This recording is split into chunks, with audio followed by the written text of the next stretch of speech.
NBIS 的话，现在它的涨势特别强劲呢，不可以去做熊市价差，除非你做了哪个呢？给你们看一下啊，像格雷森老师啊，现在做了一个他的一个裸卖，你看我做了一个裸卖方，对吧？那这个时候呢，我们就考虑要去做它的这个熊市价差了，因为为什么要做它的熊市价差？因为要考虑到它的这个，万一它突破了300怎么办，对不对？因为现在离300，我是卖的明天到期的，所以说你要做的话啊，我举个例子给你，你可以做哪个呢？比格雷森老师的策略还安全一点的，就是8月14日的啊，我们不是看它的高点是230吗？对吧？不是300吗？那300的话，它的这个成交量很大啊，我们可以卖它一个305的啊，305的这个扣啊，这样子去做它的熊市价差啊，可以卖个10张啊，卖10张。做可以做啊，因为它是相当于是它要再涨到305的话，还要涨10%以上啊。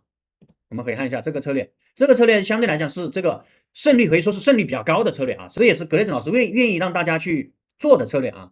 这个是卖了一个，然后我们再去买一个0.4左右的啊，这个扣啊，我们看一下0.4左右的，我们是0.8卖的啊，0.8卖的，然后买一个0.4左右的，那就是这个315的啊，315的，就是一半左右的嘛啊。买个10张，这种熊市价差你是完全可以去做的啊。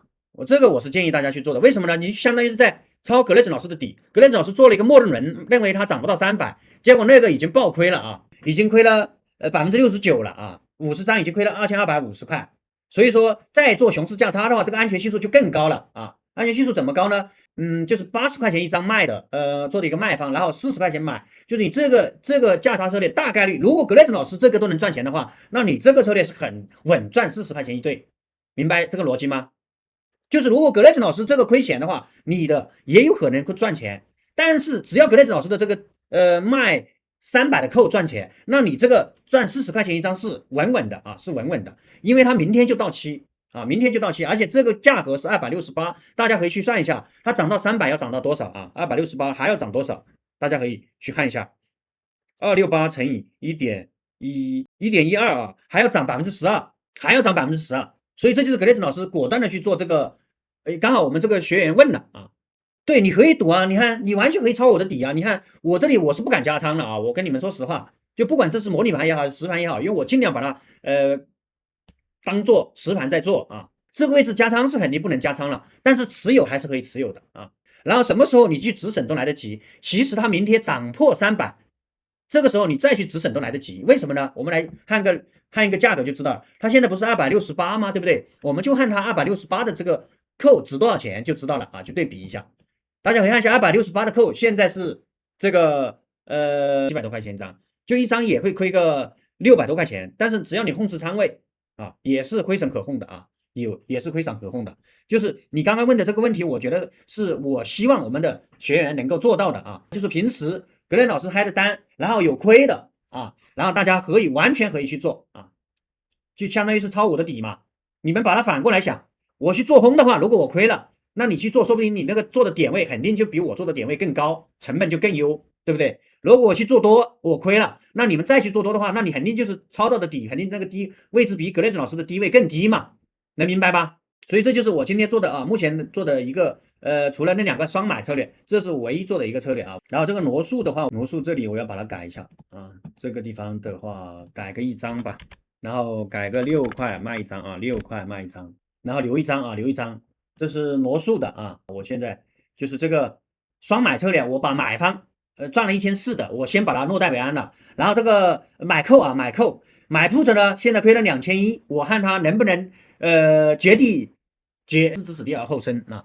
如果它没有能够涨回来，那我的亏损其实也有限，大家可以去算一下，就是相当于我这边赚了1400嘛，我们就按1500算，然后这边如果再它归零了的话，就是亏3000嘛，对不对？那等于是整个策略双买策略我亏了1500，对不对？其实亏损还是可控的。